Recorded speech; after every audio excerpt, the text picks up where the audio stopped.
What's good, T Squad? It's me, Keisha, and I'm here with this week's All Tea, All Shade, Real Housewives of New York City, Season 15, Episode 6 review. So, on tonight's episode, we begin with Jessel telling her mother that she wants her and Pavit to go to therapy for their communication because she feels like their communication is off and she really wants to use their last egg, which is a girl egg, so they can have another baby. I don't know if she was planning on carrying. I guess she was gonna plan on carrying it, but she just couldn't conceive naturally. So her mother is all for it. Her mother's like, I want a granddaughter, I'm fully backing you on all of this. Then we go to Sai, Ubah, and Racquel, who meet up to have a lunch. And Sai sees on her phone that in Us Weekly, Jenna was talking about the fact that she's engaged. And she showed it to the girls. And they kind of were all like, oh, like, she's telling everybody now, like it's an engagement, because she has been very secretive about her relationship. And remember, last season she refused to even talk about her relationship, and this season she is still being very tight-lipped about what's going on in her life, which I feel like is very unfair, because that's the whole point of you being on the show, is to show your life. If you're not going to show this relationship, then why are you on here, Jenna? Like, literally, why are you on here?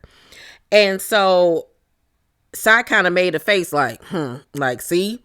So Racquel, however, says that, she kind of understands why Jenna is being so private about her relationship, because she kind of went through public scrutiny from her last relationship.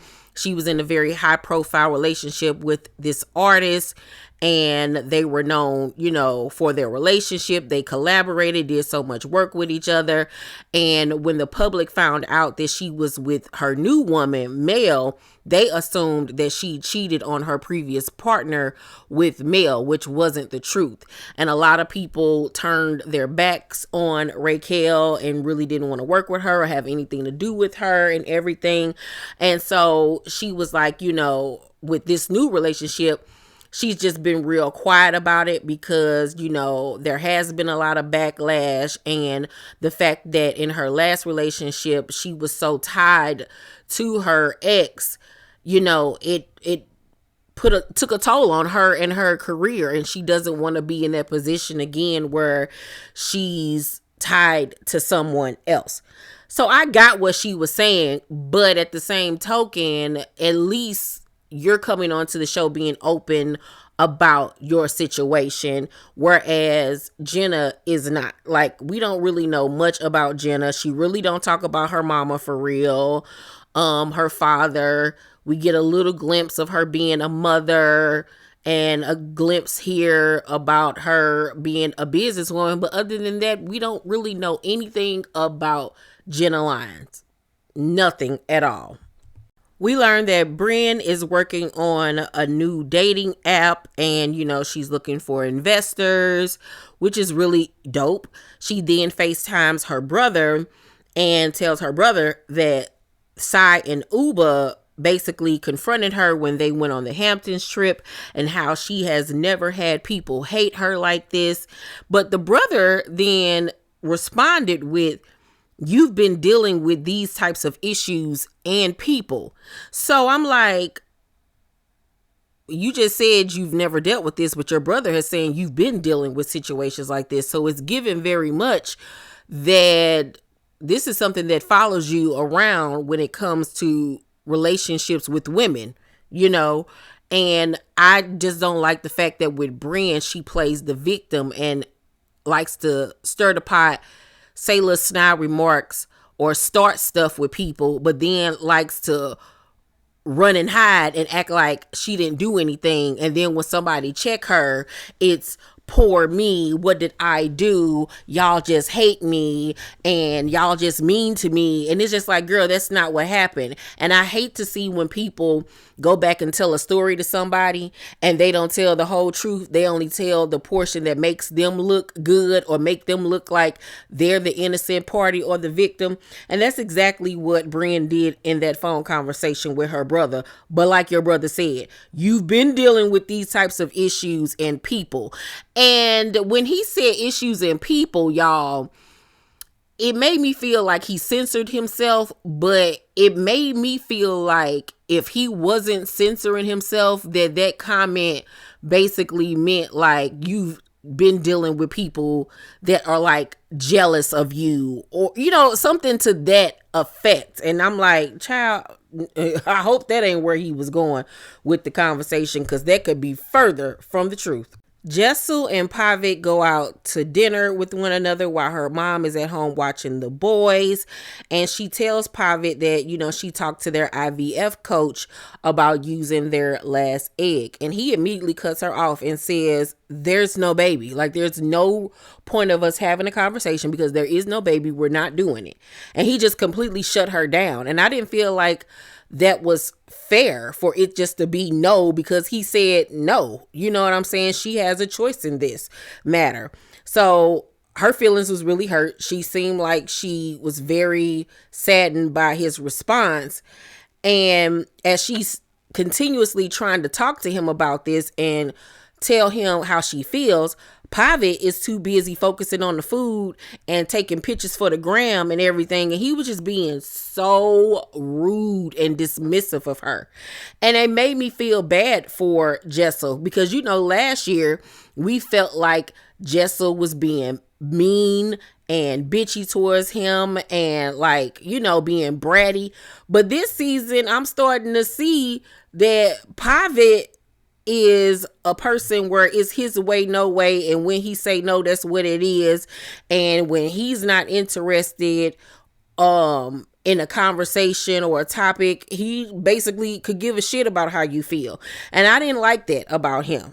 I was like, you too funny looking to be treating her like this. You need to be happy that a bitch like Jessel even wants you, Pavit. Okay? All right? Like, don't do that. Don't do that. So at this point, she is really irked. She is feeling some type of way, as she should have. And she was like, look, I think we need to go to therapy because we need to work on our communication. And he was like, I know how to communicate. You don't. So now they're going back and forth, tit for tat on who need therapy and who don't. And he was like, how much is this going to cost? And she was like, maybe between $300 to $500. He's like, oh, no. I'm not paying for that. Because, you know, he want to be so cheap about stuff. And he was like, I'll find somebody cheaper than that. And she was like, no, I'll find it. I'll schedule it. He's like, no, I'll do it. So then they go back and forth like two little kids about who's going to schedule the appointment. And in the end of the conversation, he gets his way and he's the one that's going to set up the appointment. And at that point, Jessel had pretty much just threw in the towel and was just like, okay, whatever. And like you could tell she was pissed and that she was really upset with the way that he done her and handled her, and especially on camera. I bet you when they took them microphones off and they got in that car to go home, I know she cussed him the fuck out, and I do not blame her at all. So at the end of the episode, it is Erin and her husband's mezcal event. We find out that they have a liquor brand that is really successful, doing well, and she has all of their investors and things there, and it's a really, really big deal. And y'all know what was so funny to me is that when we learned in this episode that Erin had a mezcal brand, it made me think of Salt Lake City when Up and Adam told Whitney on the phone that it's somebody with a liquor brand. I was like, what if it was Erin the whole entire time? Y'all, that had me hollering, even though I know that's not the case, but wouldn't that have been funny? So Ubah arrives, Sai arrives as well. I loved Sai's dress. Oh, I was so here for it. It looked so good on her body. Well, Erin, Ubah, and Sai are sitting down talking, and Erin tells Ubah and Sai that Brynn was going off the other day when they were with her. And they was like, going off about what? Like, what is she mad about now? Like, they were so clueless as to what was going on. And they both at this point was like, well, if she got an issue, like, she need to come talk to me, or just, I don't really honestly care. That's the energy that they were giving. So then Brynn arrives and she don't speak to them. She does not speak to them. She walks right past them. She sparks up a conversation with Erin's father and stays over there talking to him and other people throughout the night and everything. And she's flirting with Erin's father, which is so weird and gross. And it's just like, girl, this whole Samantha Jones shtick of yours needs to stop. Like, it's old now at this point. Like, you claim to be so smart and so educated and so cultured. Why are you only showing us this bimbo side of you, ma'am? Like, can we see something else? It's either you crying or you being a whore. And I'm like, girl, that's gross, flirting with this girl daddy. Like, that is so nasty and déclassé. So Sai in her confessional says she walks past our table schmoozing with Erin's daddy, and then she gets upset that there is all these sugar daddy stories. If it walks like a duck. And I'm like, exactly, honey, because you play into this narrative and then want to be offended when somebody think that you are here having with men or dating men for your lifestyle. So when Sai saw her, she was like, hi, Brynn. So petty and so childish, but I loved it because I would have did the same thing. Ubah couldn't be bothered though. Ubah was like, child, bye. She didn't even really speak back unless she did, and they just didn't show us. But I just felt like her ignoring everybody made the situation worse, more uncomfortable, and it was childish. Like, you supposed to be so tough and you so badass, but you choose to stay away from the group. Like, grow up, Brynn. Please grow the hell up. All right. So Jessel arrives, and as soon as she arrives, she was like, something stinks. Something doesn't smell right. She said, Erin, is that you? Because apparently Erin wears natural deodorant. Ugh. And she was like, no. And so Racquel was like, I think it's the onions that's on the table. So Jessel was like, oh, okay. But the fact that within the first 30 seconds of her being at this girl event, she asking her, is she funky? It's so funny to me. Jessel then asked Ubah, did she speak to Brynn? And Ubah was like, I don't want to. Like, stop asking me about this girl. And I would feel the same way, because, like, are you asking her, did she speak to me? Like, why I gotta speak to her? And so Jess was like, okay, you know. And so Ubah was like, nah, because I'm mad at you, because apparently Brynn was talking and you didn't say nothing. So Jessel was kind of looking like, oh, she know? Oh my God.